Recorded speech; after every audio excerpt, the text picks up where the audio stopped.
यदि यदि तुम्हारे घर के एक कमरे में आग लगी हो तो क्या तुम दूसरे कमरे में सो सकते हो?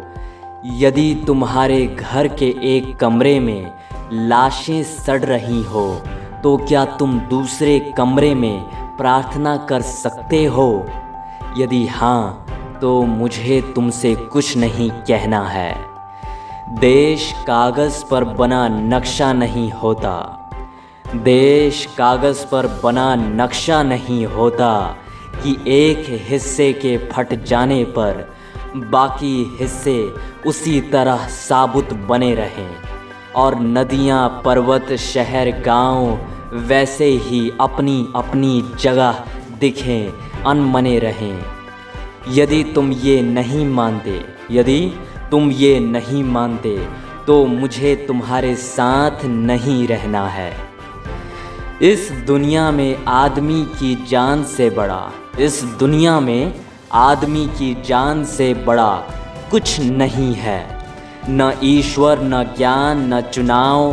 कागज़ पर लिखी कोई भी इबारत फाड़ी जा सकती है और ज़मीन की 7 परतों के भीतर गाड़ी जा सकती है। जो विवेक खड़ा हो लाशों को टेक, वह अंधा है।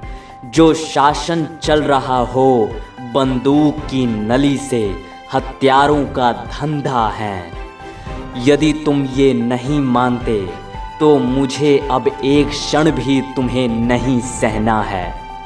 याद रखो, एक बच्चे की हत्या, एक औरत की मौत, एक आदमी का गोलियों से चिथड़ा तन किसी शासन का ही नहीं, संपूर्ण राष्ट्र का है पतन।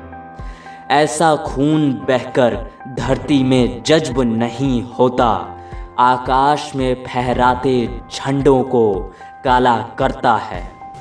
जिस धरती पर फौजी बूटों के निशान हो और उन पर लाशें गिर रही हो, वह धरती यदि तुम्हारे खून में आग बनकर नहीं दौड़ती तो समझ लो तुम बंजर हो गए हो।